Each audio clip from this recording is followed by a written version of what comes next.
Shalom saudaraku, kembali lagi berjumpa di Life Study sebab orang yang berhenti belajar, berhenti bertumbuh. Mari kita bersatu dalam doa.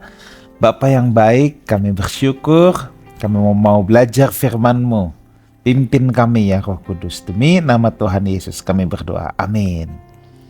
Saudaraku, kita sudah masuk ke Roma 12. Sekarang kita akan bahas ayat 3 sampai dengan yang ke-8. Ini sangat menarik karena kita akan bahas tentang karunia natural atau karunia motivasi. Memang agak banyak jikalau tidak habis, kita akan teruskan minggu depan. Baik, kita akan mulai langsung di ayat yang ketiga. Berdasarkan kasih karunia yang dianugerahkan kepadaku, aku berkata kepada setiap orang di antara kamu, janganlah kamu memikirkan hal-hal yang lebih tinggi daripada yang patut kamu pikirkan. Tetapi hendaklah kamu berpikir begitu rupa sehingga kamu menguasai diri menurut ukuran iman yang dikaruniakan Allah kepada kamu masing-masing. Saudara, kita perlu memahami apa yang namanya ukuran iman, saudara, ya. Ini yang saya terus terapkan dalam pelayanan saya. Kadangkala kita itu manusia memang punya kecenderungan untuk ingin orang memakai baju kita, ingin orang berada di sepatu kita, saudara, ya. Tapi yuk kita belajar gini, ternyata ada loh yang namanya ukuran iman. Artinya apa? Kita tidak bisa memaksakan orang berada di level komitmen kita. Demikian juga kita tidak bisa atau kita juga tidak perlu memaksakan diri kita di level komitmen orang lain di mana kita belum siap. Contoh, kalau kita melihat ada orang-orang yang dipanggil menjadi hamba Tuhan penuh waktu, mendedikasikan hidupnya dengan firman untuk mengajar, kan tidak semua orang dipanggil untuk itu, saudara. Tetapi sebaliknya, kalau ada orang yang level komitmennya belum seperti kita nggak perlu memaksakan juga. Kita mempercayai bahwa Allah yang memberikan pertumbuhan.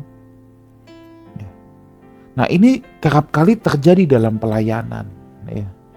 Sehingga tanpa sadar organisasi gereja seringkali mengeluarkan dalam tanda petik hukum Taurat baru, di mana akhirnya membuat banyak orang jadi mundur, jadi jengah. Saya bukan mengatakan tidak perlu komitmen, tidak perlu aturan. Tetapi menurut hemat saya, setiap orang itu memang sesuai apa yang Paulus katakan, itu punya ukuran iman. Kalau orang belum berada di level komitmen itu, ya nggak apa-apa. Berikan tanggung jawab sesuai komitmennya dia. Contoh, dalam kegiatan kita, ada acara doa pagi, ya kan ada yang menerapkan peraturan militer, harus ini harus itu, kalau enggak dicoret. Ya ini memang pro dan cons. Kalau saya memperhatikan apa yang namanya ukuran iman ini. Ada orang yang level komitmennya ya saya belum bisa untuk itu, ya sudah, itulah penggembalaan. Bukannya permisif. Ya untuk orang-orang seperti itu tanggung jawab jangan diberikan banyak-banyak, sesuai level komitmen dia. Nanti level komitmennya bertambah, tanggung jawab baru ditambahkan. Itu maksud saya. Ya. Jadi sekali lagi kita tidak perlu memaksakan orang lain pada level komitmen kita. Kita juga tidak perlu ya untuk memaksakan diri kita pada level komitmen orang lain. Biarlah level komitmen yang bertambah itu lahir dari dalam secara natural, bukan hal yang dipaksakan. Dan saya percaya Allah yang memberikan pertumbuhan. Ayat 45. Sebab sama seperti pada satu tubuh kita punya banyak anggota, tetapi tidak semua anggota itu punya tugas yang sama. Demikian juga kita, walaupun banyak, adalah satu tubuh di dalam Kristus. Tetapi kita masing-masing adalah anggota yang seorang terhadap yang lain. Nah, masing-masing orang itu punya karunia masing-masing. Ini juga sama, kita nggak perlu paksakan yang sama. Sama halnya seperti anggota tubuh di sini dikatakan ya. Seperti anggota tubuh, beda bentuk, beda fungsi. Tangan fungsinya apa, kaki fungsinya apa. Kaki nggak perlu jadi tangan. Tangan nggak perlu jadi kaki. Jadi semua pada fungsinya masing-masing. Tidak apa. Itulah yang disebut karunia. Nah, saudara, kita masuk nih dalam pembahasan karunia. Ya, ada banyak hamba Tuhan yang membagi karunia dalam banyak ya. Ini memang relatif sekali. Ya, tetapi apa yang hendak saya ajarkan, kalau saya membagi karunia pada 3 besar. Ya, pada 3 besar. Kita akan masuk yang pertama. Yang pertama itu ada jenis karunia jawatan. Itu yang masuk, yang ada di Efesus pasal 4 ayat yang ke-11. Ini masalah peranan ya, atau positioning dalam tubuh Kristus. Itu jawatan. Ada rasul, nabi, penginjil, gembala, guru. Lalu ada karunia rohani, karunia roh atau karunia Roh Kudus. Itu ada di 1 Korintus 12, 1 Korintus 14.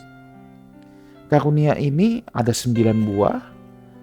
Karunia Roh Kudus ini adalah hanya bisa diterima oleh orang-orang yang telah lahir baru, telah menerima Kristus sebagai Raja.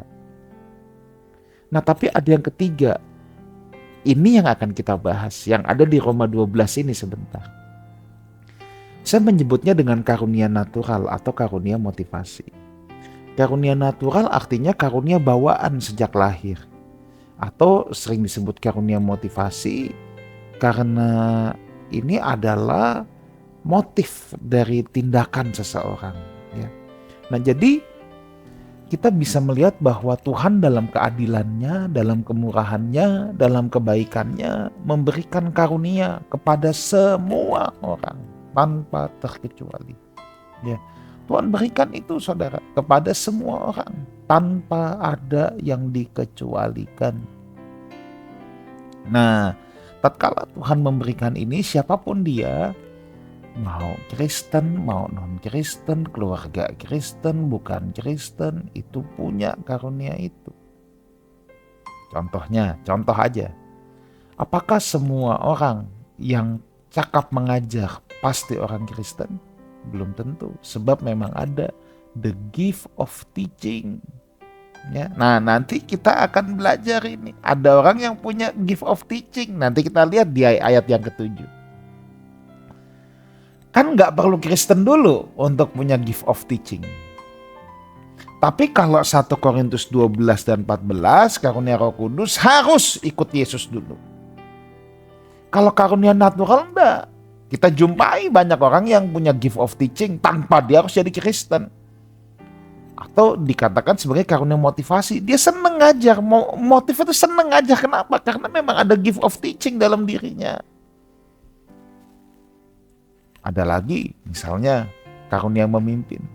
Oh iya, Hitler itu punya karunia memimpin, saudara. Kalau nggak mungkin dia bisa kayak gitu. Mussolini ya sengaja saya ambil tokoh-tokoh yang ekstrim, yang dianggap penjahat dunia. Dan itu tidak butuh Kristen, memang ada dalam dirinya. Nah, itulah keadilan Tuhan. Siapa yang bisa menggali karunia naturalnya dan memanfaatkannya, itu membawa keefektivitasan dalam hidupnya. Nah, yuk kita mulai lihat ya tentang karunia natural ini. Demikianlah ayat 6 ya. Kita mempunyai karunia yang berlain-lainan menurut kasih karunia yang dianugerahkan kepada kita. Ya, kasih karunia di sini pemberian, ya. Karismata. Jika karunia itu adalah bernubuat, baiklah kita melakukannya sesuai dengan iman kita. Ya. Jikalau untuk melayani, baiklah kita melayani.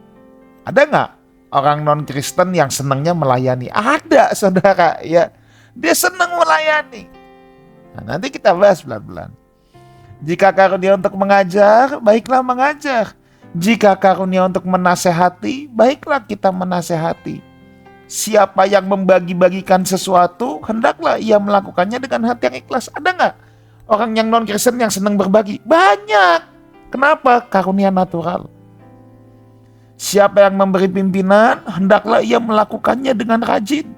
Siapa yang menunjukkan kemurahan, hendaklah ia melakukannya dengan sukacita. Jadi ada 7 karunia motivasi, 7 karunia natural. Jadi total ada 21.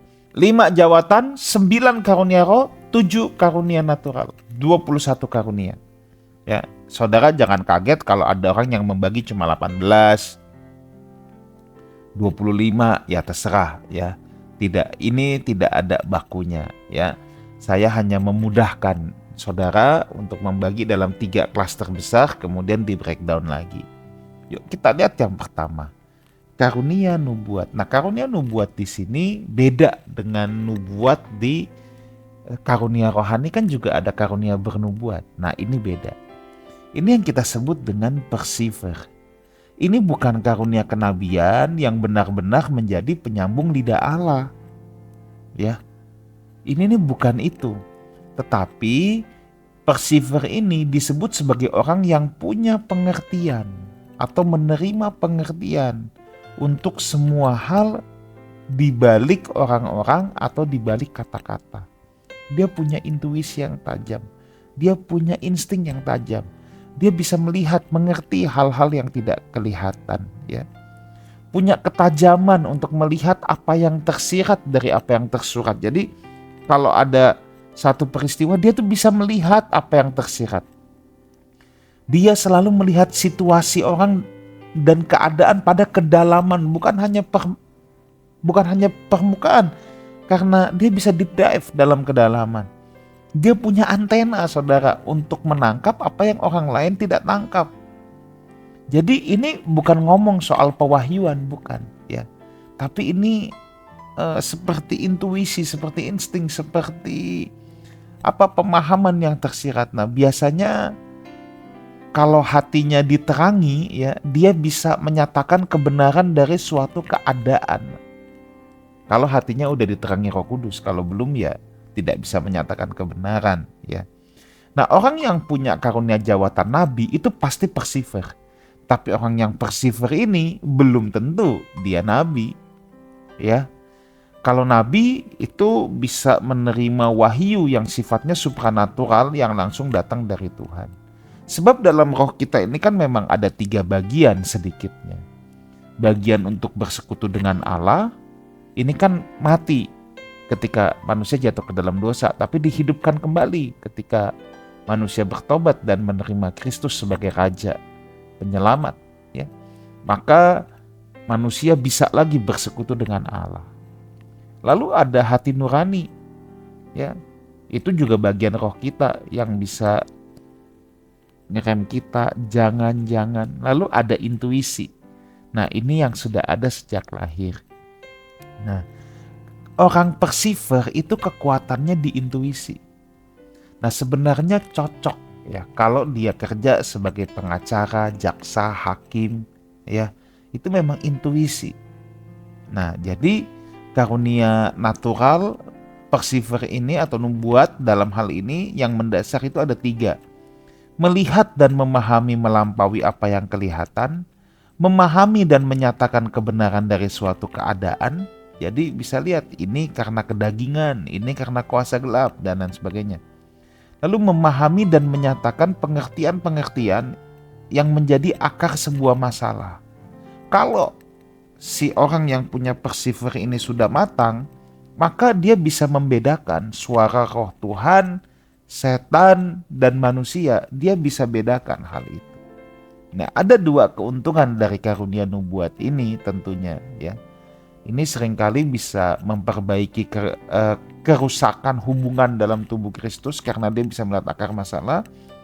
Lalu karunia ini juga mendorong seseorang untuk membangun perjalanan bersama Allah karena dia bisa melihat apa yang menjadi pengganjal pertumbuhan rohani. Nah, tapi ada yang harus diwaspadai kalau seorang perceiver ini belum dewasa dan tidak di dalam Tuhan. Misalnya sudah jadi Kristen tapi dia punya karunia natural ini, tapi belum dewasa, belum matang. Nah, kecenderungannya jadi negatif. Ya, omongannya nanti sisi negatif terus. Ya. Nah, seharusnya kalau ngomongannya pun teguran, kalau sudah dewasa, nanti dia bisa teguran yang membangun, di mana ujungnya membangun, bukan hanya mengkritik. Ya, nah kelemahan orang-orang persiver ini harus berhati-hati. Kenapa? Karena seringkali menghakimi orangnya, bukan dosanya. Jadi kalau ada orang yang mencuri, yang dihakimi jadi orangnya, bukan dosanya. Ya, jadi kalau nggak dewasa, cenderung konsentrasinya kepada pendosa, bukan dosanya. Nah, sedangkan yang dewasa adalah harus berusaha mengasihi orangnya, benci dosanya. Ciri-ciri orang yang persiver ini seringkali temennya sedikit, saudara, ya. Kalau belum dewasa, sekali lagi mentalnya landak. Sekali lagi, kalau belum dewasa seringkali punya mental landak, tidak permisi, tidak rekonsiliasi gitu. Nah, jadi cara penyembuhannya kalau seperti ini memang dia harus didatangi oleh orang-orang yang berotoritas, ya. Dan dia harus punya kerendahan hati untuk mau mendengarkan, ya. Orang-orang persiver ini kalau belum dewasa juga susah diomongin, karena dia menganggap dia punya intuisi yang dia percaya intuisi dia itu betul, ya. Nah, lalu yang ketiga, konsentrasinya benar salah. Nah, harus diwaspadai apa? Kalau dia belum dewasa, dia yang merasa benar, ya. Nah, Yohanes Pembaptis itu contoh persiver murni, saudara, dalam Alkitab. Nah, jadi orang-orang persiver ini biasa pendekatannya baik, buruk, benar, salah, kehendak Tuhan atau bukan. Jadi hitam putih, ya tidak, tegas, tidak kompromi, judes, polos, apa adanya. Selalu menjudge situasi. Kalau belum dewasa, cenderung menghakimi. Cenderung orang persiver juga seringkali gambar dirinya rusak kalau belum dewasa, ya, karena selalu terbiasa melihat sisi negatif, ya. Suka nunjuk orang lain padahal dia sendiri punya masalah yang sama, ya. Kalau orang persiver ini tidak dewasa, kurang berdoa, mudah jadi pahit, biasanya begitu, ya. Kalau teguran dia nggak didengar, analisa nggak diperhatikan, pahit, merasa tertolak. Itu yang belum dewasa, makanya gambar dirinya rentan rusak, saudara. Tapi di Alkitab juga ada contoh persiver yang sudah matang dan mantap. Itu siapa? Nabi Yeremia. 50 tahun khotbah, nggak ada yang bertobat, tapi tetap sabar. Ya, biarpun ditolak nggak pahit. Nah, itu tentang karunia motivasi yang pertama, persiver. Yang kedua, karunia motivasi ini melayani. Nah, ciri-cirinya apa ini? Senangnya hospitality. Senangnya keramah tamahan. Ciri pelayanannya apa? Memberi bantuan dan pertolongan praktis. Ya, itu ciri-cirinya, ya. Dia senang, ya, cari bantuan, cari pertolongan praktis atau memberikan pertolongan praktis. Kemampuan dia apa? Cepat melihat kebutuhan. Orang susah apa, dia cepat lihat, oh dia butuh ini. Nah, gitu, ya. Memang karunia ini sering dianggap remeh, soalnya dianggap nggak rohani, habis kerja melulu sih. Tapi kalau orang yang nggak ada karunia melayani, repot, saudara, nggak ada yang gerak, semuanya teori, ya. Dia mendapat kepuasan bukan melalui perkataan, tapi lebih ke perbuatan, ya. Kelemahannya apa? Orang yang punya karunia melayani ini seringkali sibuk melayani tapi lupa bangun hubungan dengan Tuhan. Orang yang punya karunia melayani kadang-kadang tidak suka pada teori. Bukan berarti bodoh, tapi dia cuma mau lihai dalam hal-hal praktis. Nah, karunia natural ini adalah urutan kedua terbanyak di seluruh dunia. Nanti karunia natural yang pertama yang terbanyak adalah belas kasihan, 30%. Tuhan tuh luar biasa, ya. Biarpun bukan orang Kristen banyak yang dikasih belas kasihan. Betapa bahayanya dunia ini kalau Orang-orang yang punya belas kasihan tuh sedikit, saudara, ya. Karena di mana-mana orang miskin tuh lebih banyak daripada yang punya kemampuan. Tapi Tuhan kasih penyeimbang. Ya. Nah, makanya ada orang belas kasihan dan melayani itu jumlahnya banyak, ya. Nah, orang-orang yang punya karunia melayani ini luar biasa, ya. Yesus kan mencontohkan, aku datang bukan untuk dilayani karena begitu besar kasih Allah. Nah, itu belas kasihan dan melayani, ya.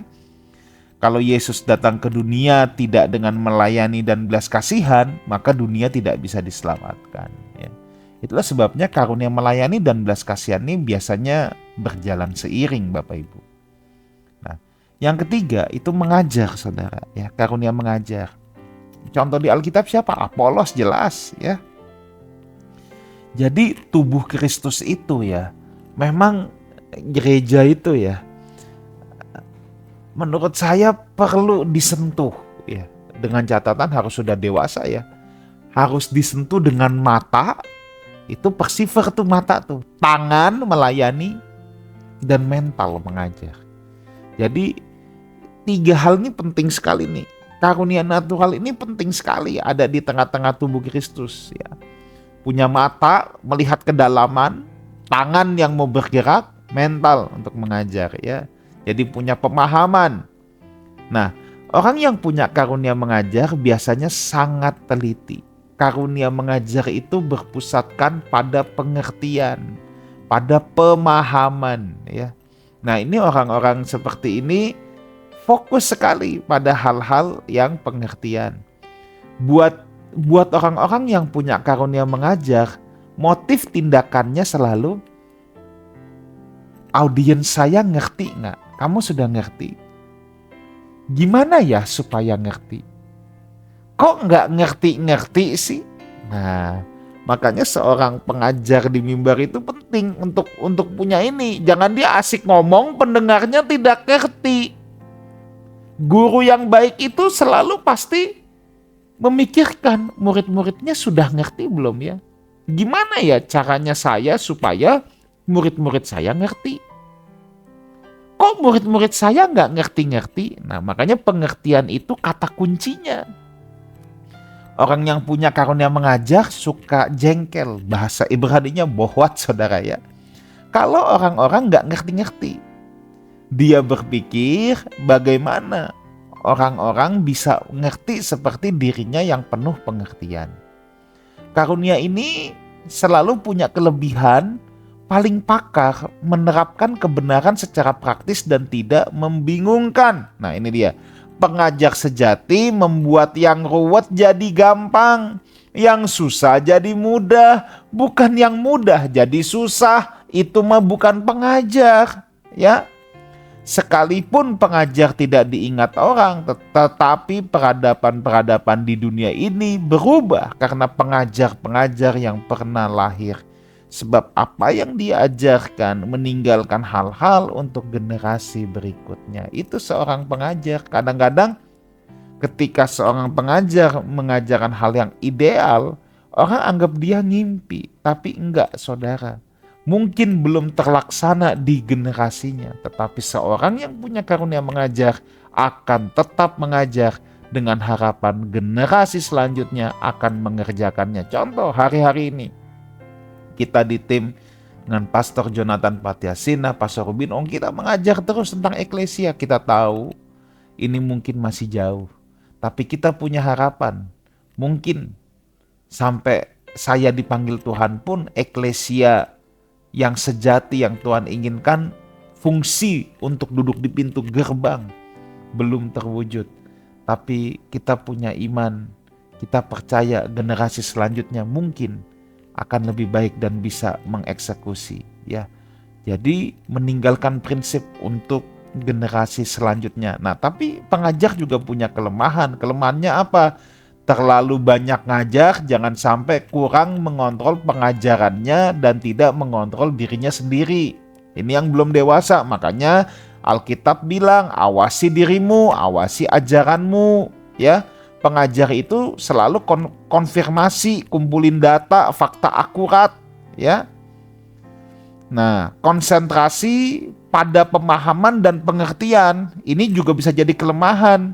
Kenapa? Kadang hubungannya dengan orang-orang jadi nggak baik, atau kaku, atau lupa pada hal-hal untuk melakukan apa yang menjadi pengertian, ya. Karena orangnya teliti, jadi hanya bisa ditundukkan oleh orang yang lebih teliti, susah menundukkan diri. Harusnya pengajar yang dewasa juga mudah diajar dan mudah merendahkan diri. Nah, saudara, masih ada 3 karunia natural lagi yang saya akan teruskan di live study yang akan datang. Demikian live study pada hari ini, sebab orang yang berhenti belajar, berhenti bertumbuh. Amin. Kita bersatu dalam doa. Bapa, materaikan apa yang menjadi kebenaran firman-Mu di lubuk hati anak-anak-Mu. Dalam nama Tuhan Yesus kami berdoa. Amin. Sampai jumpa di live study yang akan datang. Puji Tuhan.